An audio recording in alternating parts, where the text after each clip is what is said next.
Welcome to guys nursing wifi. और मैं यहाँ पर आपको आज लेके आया हूँ the paediatric of nursing, the first class related to the kangaroo mother care के बारे में हम बात करेंगे।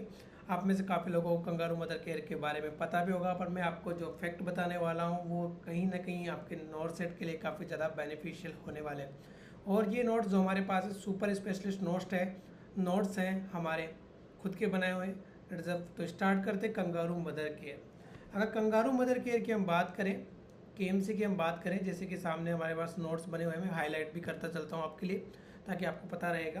तो कंगारू मदर केयर, जो कंगारू मदर केयर है वो डब्ल्यू एच ओ ने जो एक्सेप्ट किया कंगारू मदर केयर को, वो 2003 में एक्सेप्ट किया फर्स्ट टाइम जो कंगारू मदर केयर एक्सेप्ट हुआ by the World Health Organization, वो 2003 में एक्सेप्ट हुआ।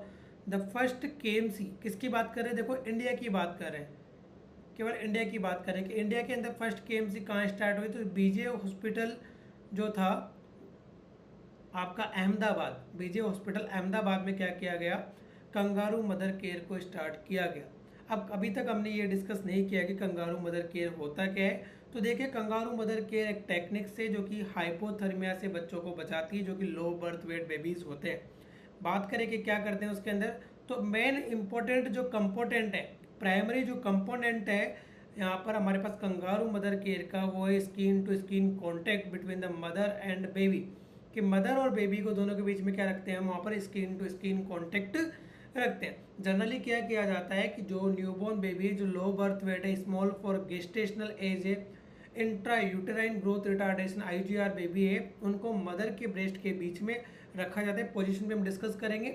और दोनों का स्किन आपस में कांटेक्ट कराया जाता है, उसे बोलते हैं स्किन टू स्किन कांटेक्ट या kangaroo mother care. The purpose of the KMC, main बात करेंगे what is the purpose of KMC. तो मेन पर्पस होता है केएमसी का मेंटेन द नॉर्मल टेम्परेचर। जो लो बर्थ वेट बेबीज है उनका टेम्परेचर क्या करना, नॉर्मल मेंटेन करना।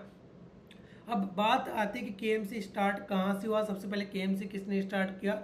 तो जनरली जो डॉक्टर इगर रे थे कोलंबिया के अंदर, कोलंबिया में प्रॉब्लम क्या हो रहा था कि कोलंबिया के अंदर लो बर्थ वेट बेबीज ज़्यादा पैदा हो रहे थे, और उस टाइम पे वहाँ पर अवेलेबिलिटी नहीं थी रेडिएंट वार्मर की और इंक्यूबेटर की। जनरली जो लो बर्थ वेट बेबीज होते हैं उनको हम इंक्यूबेटर में रखते हैं या फिर रेडिएंट वार्मर में रखते हैं। तो इन अवेलेबिलिटी होने की वजह से उन्होंने टेक्निक डेवलप की, जिसे बोला गया कि कंगारू मदर केयर। कब डेवलप किया? 1978 में बाय द डॉक्टर इगर रे। WHO की गाइडलाइंस जो एक्सेप्ट की, हमने बात भी की कब एक्सेप्ट किया, हमारे पास 2003 के अंदर। और फर्स्ट केएमसी जो इंडिया के अंदर स्टार्ट है दिया गया, वो कब दिया गया, यहाँ पर 1994 के अंदर बीजे हॉस्पिटल मुंबई के अंदर। तो ये जनरल इंट्रोडक्शन था केएमसी का, जिसके बारे में हमने जाना कि कंगारू मदर केयर, जो कंगारू मदर केयर है वो हमारे पास कब स्टार्ट हुआ। अगर बात करें कंगारू मदर केयर का, तो कंगारू मदर केयर हमारे पास स्टार्ट हुआ था यहाँ पर 1979 के अंदर। और कंगारू मदर केयर का मतलब होता क्या, अगर हम बात करें यहाँ पर, तो कंगारू मदर केयर का मतलब होता है skin to skin contact between the mother and low birth weight baby, newborn baby के टेम्परेचर मेंटेन करने के लिए हम ये करते हैं। देखिएगा कंपोनेंट, अब बात करते हैं कि what is the basic component. North set में भी आपने देखा होगा, नॉर्थ सेट एग्जामिनेशन के अंदर क्वेश्चन आता है आपके पास कि कंपोनेंट ऑफ केएमसी, कौन कौन से स्पेसिफिक कंपोनेंट होते हैं। कंपोनेंट की अगर हम बात करें, तो जो बेसिक कंपोनेंट है, मेन इंपोर्टेंट कंपोनेंट है, प्राइमरी जो कंपोनेंट है वो होता है आपके पास स्किन टू स्किन केयर या पोजीशन, जिसको हम यहाँ पर कंगारू पोजीशन भी बोलते हैं, जिसको हम क्या बोलते हैं यहाँ पर, कंगारू पोजीशन भी बोल देंगे। कि अगर मदर और बेबी को साथ में रखा जाता है, फर्स्ट कंपोनेंट है। सेकंड है यहाँ पर इंपॉर्टेंट कंपोनेंट की हम बात करें, सेकंड है एक्सक्लूसिव ब्रेस्ट फीडिंग। जो भी लो बर्थ बेबीज होते हैं उनको अच्छे से क्या कराना है, ब्रेस्ट फीड कराना है, ताकि वो वेट गेन कर सके, और वेट गेन से क्या होगा, हमें उसे डिस्चार्ज करने में हेल्प मिलेगी। न्यूट्रिशनल, कंगारू न्यूट्रिशन जिसे बोलते हैं। थर्ड इंपोर्टेंट कंपोनेंट है अर्ली डिस्चार्ज, या इसे बोला जाता है डिस्चार्ज कर दोगे। अब यहाँ पर बात आती है कि केएमसी का जो क्राइटेरिया है, what is the criteria of KMC, KMC किन बच्चों को दी जाती है। तो देखो फर्स्ट ऑप्शन यहाँ पर आपके पास लिखा हुआ है कि बेबी वेट लेस देन 1200 ग्राम। अगर आपके पास क्वेश्चन आता है कि एक बच्चे का वेट 1200 ग्राम है या 1200 ग्राम है, क्या उसको केएमसी दे सकते हैं। तो क्राइटेरिया, जो फर्स्ट क्राइटेरिया बर्थ वेट है, और उसमें भी तीन क्राइटेरिया हमारे पास दे रखे हैं। तो यहाँ पर इस बच्चे को हम केएमसी नहीं दे सकते। ऐसे बच्चे को कहाँ रखना पड़ेगा, हमें इंक्यूबेटर में रखना पड़ेगा फ्यू डेज के लिए, और क्या देना पड़ेगा, ओजी फीड देना पड़ेगा। तो समझिएगा कि बर्थ वेट भी काफ़ी इंपॉर्टेंट है केएमसी के लिए, किन बच्चों को हम क्या कर सकते हैं यहाँ पर केएमसी दे सकते हैं। तो ऐसे बच्चे जिनका वेट 1200 से ग्राम से कम है उनको हम कहाँ रखेंगे, इंक्यूबेटर में रखेंगे, केएमसी नहीं दे सकते क्योंकि कार्डियोपल्मोनरी कॉम्प्रोमाइज हो सकता है। बच्चे का चेस्ट अगर चेस्ट टू चेस्ट कॉन्टेक्ट करेंगे तो रेस्पिरेशन के अंदर डिफिकल्टीज हो सकती है। नेक्स्ट बी पॉइंट के अंदर है लेस देन 1800 ग्राम। तो ऐसे बच्चे जिनका वेट 1800 ग्राम से कम है उनको भी केएमसी नहीं देते और कहाँ रखते हैं उनको हम रखते हैं इंक्यूबेटर के अंदर। नेक्स्ट बात करें मोर देन 1800 ग्राम। तो बच्चे फर्स्ट जो क्राइटेरिया है उसका मतलब है ऐसे बच्चे जिनका बर्थ वेट 1800 ग्राम से ज़्यादा होता है या 1800 ग्राम से ज़्यादा होते हैं, वही एलिजिबल चाइल्ड माने जाते हैं किसके लिए, केएमसी के लिए। उन्हें एलिजिबल चाइल्ड माना जाता है किसके लिए, केएमसी के लिए। तो फर्स्ट क्राइटेरिया तो हमारे पास क्या हो गया, अगर हम बात करें जो फर्स्ट क्राइटेरिया हमारे पास है तो फर्स्ट क्राइटेरिया तो हमारे पास हो गया बर्थ वेट। पहला क्राइटेरिया जो हमारे पास है वो क्या है, बर्थ वेट है। बर्थ वेट क्या होना चाहिए वहाँ पर हमारे पास, बर्थ वेट की बात करें किससे ज़्यादा होना चाहिए, 1800 ग्राम से ज़्यादा होना चाहिए, फर्स्ट क्राइटेरिया। सेकंड जो क्राइटेरिया है हमारे पास वो है cardio pulmonary stable.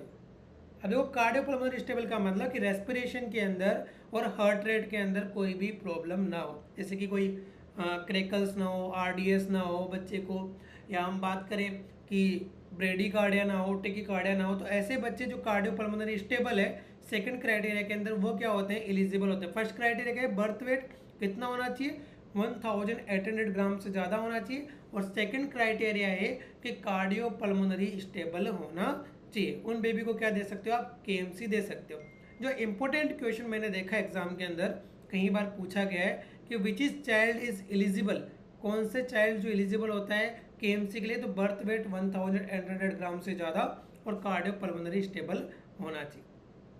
Next question आता है एग्जाम में, कई बार आपने नोट बताया who can given KMC, KMC कौन दे सकता है। तो मैं बताऊंगा आपको यहाँ पर कि एनीवन, कोई भी व्यक्ति जो भी विलिंग है, जो केएमसी देने के लिए विलिंग है वो केएमसी दे सकता है, चाहे नर्सेज हो, चाहे डॉक्टर हो, चाहे माताजी हो, चाहे पिताजी हो, दादाजी हो, नानी हो, बुआ हो, चाची हो, कोई भी केएमसी दे सकती है। बट वो क्या होना चाहिए, केएमसी के लिए विलिंग होना चाहिए, मतलब उसको मन करना चाहिए कि बैठने के लिए, क्या बैठना पड़ेगा 4 से 5 घंटे ना मिनिमम, तो केएमसी के लिए क्या होना चाहिए, उसका मन होना चाहिए। नेक्स्ट बात करें, यहाँ पर क्वेश्चन आता है कि what is the method of the heat maintain, heat जो है रेगुलेशन का कौन सा मेथड यूज होता है केएमसी के अंदर, तो कंडक्शन। कौन सा मेथड होता है, कंडक्शन। अब आप पता है आपको कि कंडक्शन क्या होता है, तो कंडक्शन का मतलब होता है कि यहाँ पर अगर बात करें, अगर कंडक्शन की हम बात करते हैं, देखिएगा conduction, conduction heat loss method भी है और हीट गेन मेथड भी है। कंडक्शन का मतलब है कि दो सरफेस, टू सरफेस आपस में क्या हो, कांटेक्ट में हो, तो उसे बोलते हैं कंडक्शन। मदर और बेबी की स्किन क्या रहेगी, यहाँ पर कांटेक्ट में रहेगी, और इससे क्या होगा, यहाँ पर हीट ट्रांसफर होगा। तो कोई भी दो सरफेस के बीच में जब क्या होता है, हीट ट्रांसफर होता है। मदर के अंदर क्या होता है, टेम्परेचर ज़्यादा होता है, बच्चा लो बर्थ वेट है, टेम्परेचर रेगुलेट नहीं हो रहा है, टेम्परेचर कम है। अगर मदर से बेबी के अंदर by the skin to skin contact अगर हीट ट्रांसफर हो रहा है, जिसे बोलते हैं conduction method of heat transfer, ठीक है, conduction method of heat transfer इसे बोला जाएगा। नेक्स्ट जो इंपॉर्टेंट क्वेश्चन यहाँ पर राइज होता है कि केएमसी से क्या क्या बेनिफिट्स होते हैं, ठीक है। तो फर्स्ट जो बेनिफिट डिस्कस करने वाले हैं वो है बेबी से रिलेटेड, कि बेबी को क्या क्या बेनिफिट है, ठीक है। फर्स्ट वन कि बेबी को क्या क्या बेनिफिट है। देखो बेबी को क्या क्या बेनिफिट होता है, अगर बेबीज की बात की जाए तो सबसे पहली बात तो जो मेन कंपोनेंट था कि मेंटेन द नॉर्मल टेम्परेचर। अगर नॉर्मल टेम्परेचर की बात करें कितना होता है हमारे पास नॉर्मल टेम्परेचर, कोई बताएगा मुझे, what is the normal temperature of the new born, 36.5 to 37.5 to 37.5 5। जो कौन सा टेम्परेचर है? Axillary temperature. एक्सिलरी टेम्परेचर होता है भाई, हमेशा याद रखना एक्सिलरी। और कई बार एग्जाम में पूछा गया है कि what is the normal temperature of the newborn, तो ये हमारे पास क्या है? एक्सिलरी टेम्परेचर है। कौन सा टेम्परेचर है? Axillary temperature. The most common site, एक और क्वेश्चन आता है, most common site of taking temperature, उसमें भी आपको क्या करना है? Axilla. Most common site axilla होती है, और मोस्ट रिलायबल आपके पास जो साइट होती है, रिलायबल साइट, वो रेक्टल होती है। अगर नॉन इन्वेजिव साइट पूछी जाए, नॉन इन्वेजिव जहाँ पर बच्चे को कोई हार्म ना होगा, तो उसे हम बोलते हैं यहाँ पर टेम्पोरल, वो टेम्पोरल होती है हमारे पास। तो इसकी बात करते हैं तो फर्स्ट बेनिफिट हो गया यहाँ पर कि पहला बेनिफिट जो बेबी को होने वाला है, वो पहला बेनिफिट क्या है यहाँ पर? Maintain normal temperature. सेकंड जो बेनिफिट है, वेट गेन, कि बेबी कंगारू मदर वेकेट में क्या है? वेट गेन करता है। और हमने डिस्कस किया कि पर डे लगभग 15 से 20 ग्राम अगर बच्चा क्या कर रहा है? वेट गेन कर रहा है, डेट मीन्स बच्चे का टेम्परेचर मेंटेन है। ठीक है, नेक्स्ट बात करें कि मॉर्बिडिटी एंड मोर्टेलिटी, डिजीज होने के चांसेस कम हो जाएंगे, नोजोकॉमल इन्फेक्शन के चांसेस कम हो जाएंगे, जो न्यूबॉर्न डेथ है उसके चांसेस कम हो जाएंगे, मोर्टेलिटी भी कम होती है। नेक्स्ट है इमोशनल बॉन्डिंग, मदर और बेबी के बीच में क्या होगा? इमोशनल बॉन्डिंग होगी। नेक्स्ट वन है हॉस्पिटल स्टे ड्यूरेशन क्या हो जाएगा? कम हो जाएगा। ठीक है, 15-20 दिन रुकेगा, वहाँ 5 दिन ही रुकेगा अगर केएम से अच्छे से दी जा रही है। अब यहाँ पर नेक्स्ट है कि मदर को क्या क्या बेनिफिट्स होते हैं। अगर मदर की बात करें तो मदर को इमोशनल स्टेबिलिटी मिलती है कि चाइल्ड उसके पास है, कॉन्टेक्ट में मदर के साथ रह रहा है, तो उसको क्या होता है? इमोशनली बॉन्डिंग मिलती है। नेक्स्ट है मदर का भी हॉस्पिटल ड्यूरेशन कम हो जाता है, इवन पीपीएच के चांसेस कम हो जाते हैं, बिकॉज जब बच्चा केएमसी में होता है तो उस टाइम पे क्या करता है? ब्रेस्ट फीड करता है, और ब्रेस्ट फीड की वजह से क्या होता है? ऑक्सीटोसिन रिलीज होता है, तो उस वजह से भी क्या हो जाता है? वहाँ पर पीपीएच के चांसेस भी कम हो जाते हैं। देखो नेक्स्ट स्लाइड के अंदर हमारे पास क्या है? When should be given the KMC, KMC कब दे सकते हैं? तो हमने क्राइटेरिया तो पढ़ा कि क्राइटेरिया में 2 क्राइटेरिया होना चाहिए, पहला बर्थ वेट और सेकंड वन था हमारे पास, अगर बात करें बर्थ वेट के बाद सेकंड वन हमारे पास था, फर्स्ट वन तो था बर्थ वेट कितना होना चाहिए? 1800 ग्राम से ज़्यादा होना चाहिए। सेकंड था कार्डियो, भूलना नहीं है भाई, पल्मोनरी स्टेबिलिटी। अब देखिएगा यहाँ पर हो रहा है और भी कि किस किस केस में केएमसी दिया जा सकता है, तो मैं आपको बताना चाहूँगा केएमसी दिया जा सकता है अलॉन्ग विथ किस किस चीज़ के साथ? O2 थेरेपी पे चाइल्ड है बट उसको कार्डियोपल्मोनरी स्टेबल दे सकते हैं, प्रोंग्स लगे हुए हैं, H3FNC पे है। इसके अलावा बात कर सकते हैं यहाँ पर, इसमें थोड़ा सा कहीं आपका मिस्टेक है, आप बोल सकते हो पल्स ऑक्सीमीटर, ये लिखा हुआ पल्स ऑक्सीमीटर पे लगा हुआ है, ओजी फीड चल रही है, दे सकते हो। CPAP है और डिस्ट्रेस नहीं है बच्चे को, तब भी आप क्या दे सकते हो? कंगारू मदर केयर आप बच्चे को दे सकते हो। ऐसे बच्चे जो O2 थेरेपी पे है, इवन IV थेरेपी आप बोल सकते हो, IV थेरेपी पे भी दे सकते हो, O2 therapy, IV therapy, H3FNC, ठीक है, हाई फ्लो नेजल कैनुला बोलते हैं, पल्स ऑक्सीमीटर है, ओजी फीड है, इन सब पे आप क्या दे सकते हो? केएमसी दे सकते हो। आपको इतना ध्यान रखना है कि बच्चा कार्डियोपल्मोनरी स्टेबल होना चाहिए और बर्थ वेट जो चाइल्ड का है वो मोर देन 1800 ग्राम होना चाहिए। That is a main important things जहाँ पर आप कैसे याद रखना है, आपको रिमेंबर रखना है। नेक्स्ट बात करते हैं कॉन्ट्रा इंडिकेशन। आपने सोचा होगा कभी कॉन्ट्रा इंडिकेशन भी होते हैं, तो बात करें केएमसी का कॉन्ट्रा इंडिकेशन, पहला एक्टिव इन्फेक्शंस, या बात कर सकते हैं एक्टिव टीबी। अगर ट्यूबरक्लोसिस है तो कंगारू मदर केयर नहीं देना है भाई, ठीक है। पल्स ऑक्सीमीटर ओजी फीड में दे सकते हैं, ये गलत लिखा हुआ, आईवी फ्लूइड में दे सकते हैं, एक्टिव इन्फेक्शन में नहीं दे सकते, और HIV के अंदर इंडिया के अंदर कॉन्ट्रा इंडिकेटेड नहीं है। नेक्स्ट बात करते हैं discharge criteria. What is the discharge criteria? Discharge criteria हमारे पास क्या है, कैसे डिस्चार्ज करते कंगारू मदर केयर वाले चाइल्ड को? देखिएगा डिस्चार्ज क्राइटेरिया कि when should be discharge a child with kangaroo mother care. तो पहला जो इंपॉर्टेंट कंपोनेंट होता है इसके अंदर कि बेबी का जो वेट है वो 2500 ग्राम से ज़्यादा होना चाहिए, ठीक है। सॉरी, हमने पहले डिस्कस किया था वहाँ पर 2200, वो है 2500 होना चाहिए, डेली वेट गेन कितना होना चाहिए उसका, 15 से 20 ग्राम पर डे होना चाहिए नेक्स्ट 3 डेज के लिए। और temperature should be regulated more than 1 month, लगातार जो टेम्परेचर है वो आपका 1 महीने तक क्या होना चाहिए, रेगुलेट होना चाहिए। तो कंगारू को हम न्यूबॉर्न बेबी को हम यहाँ पर डिस्चार्ज कर सकते हैं। नेक्स्ट बात करें पोजीशंस, देखो इंपॉर्टेंट होती है कि कौन सी पोजीशन रखते हैं यहाँ पर। अगर हम बात करें तो पोजीशन की अगर बात करें, पोजीशन की हम बात करें तो पहली बात कर रहे हैं यहाँ पर पोजीशन की बेबी के रिगार्डिंग, बेबी का क्या पोजीशन होना चाहिए। तो पोजीशन रखने से पहले भी एक होता है क्लोथिंग पैटर्न, जो बच्चे का क्लोथिंग है वो फ्रंट ओपन जैकेट होना चाहिए, ठीक है, ताकि मदर और बेबी के बीच में चेस्ट टू चेस्ट कॉन्टैक्ट हो सके। तो baby should be place in the upright position, किस पोजीशन में प्लेस करना है, अपराइट पोजीशन में। कहाँ प्लेस करना है, between the mother breast, mother के ब्रेस्ट में बीच में, दोनों along the between the mother breast. Head turn the one side, head को वन साइड टर्न रखना है ताकि क्या हो, रेस्पिरेशन जो एयरवे ओपन रहे, उसे बोलते हैं फ्रॉग लाइक पोजीशन, ठीक है, उसे क्या बोलते हैं, फ्रॉग लाइक पोजीशन बोला जाता है, हम बोल सकते हैं उसको फ्रॉग लाइक पोजीशन बोलते हैं। And baby abdomen touch with the mother epigastric region, जो बेबी का एब्डोमेन है वो कहाँ पर होना चाहिए, मदर के एपिगेस्ट्रिक रीजन पे होना चाहिए। ब्लाइंडर्स का मतलब है सपोर्टिंग, कुछ ना कुछ सपोर्टिंग होना चाहिए वहाँ पर एब्डोमेन के पास में, एपिगेस्ट्रिक रीजन के पास में। तो ये क्या है, the adequate position of the baby, जो क्या करेगा, रेस्पिरेटरी वे कॉम्प्रोमाइज होने से बचाएगा।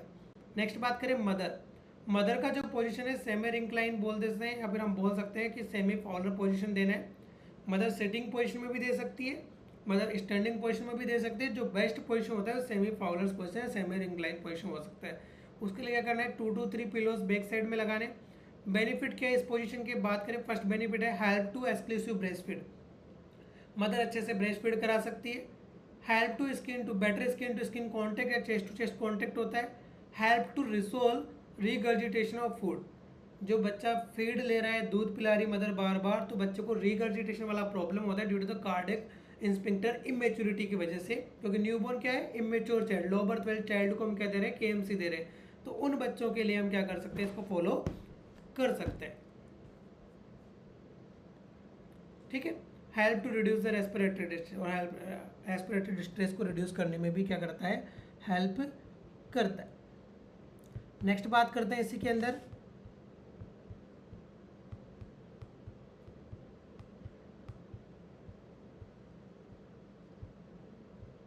देखिएगा नेक्स्ट, अब देखिएगा इसके बाद बात करते हैं ड्यूरेशन ऑफ केएमसी। हमने ये अभी तक डिस्कस नहीं किया है, तो इसके बारे में डिस्कस करेंगे, duration of the KMC.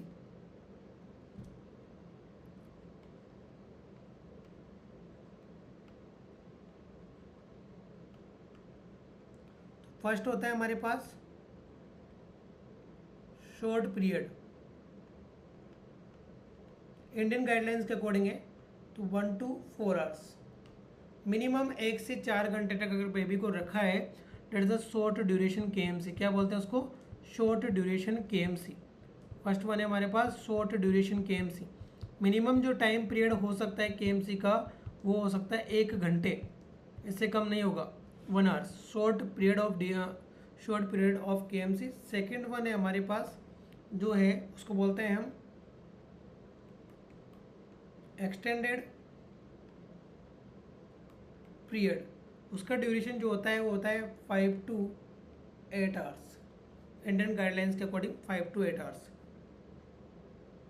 Third one है हमारे पास जिसको बोलते हैं हम यहाँ पर लॉन्ग ड्यूरेशन,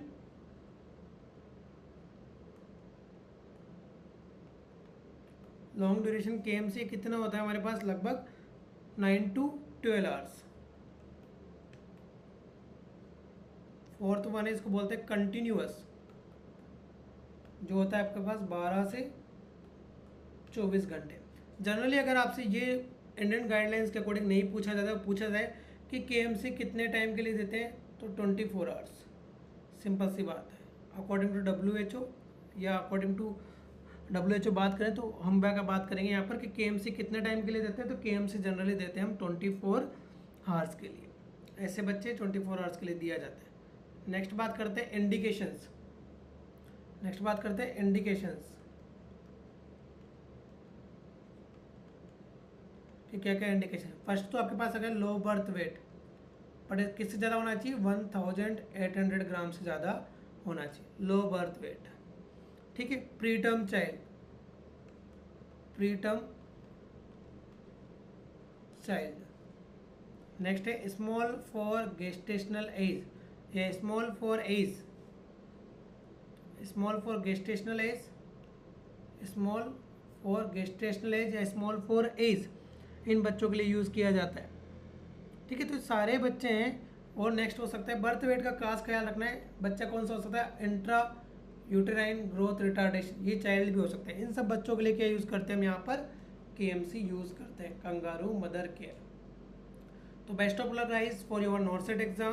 बने रहिए हमारे पास, watch the nursing WiFi on the nursing WiFi platform. Thank you so much.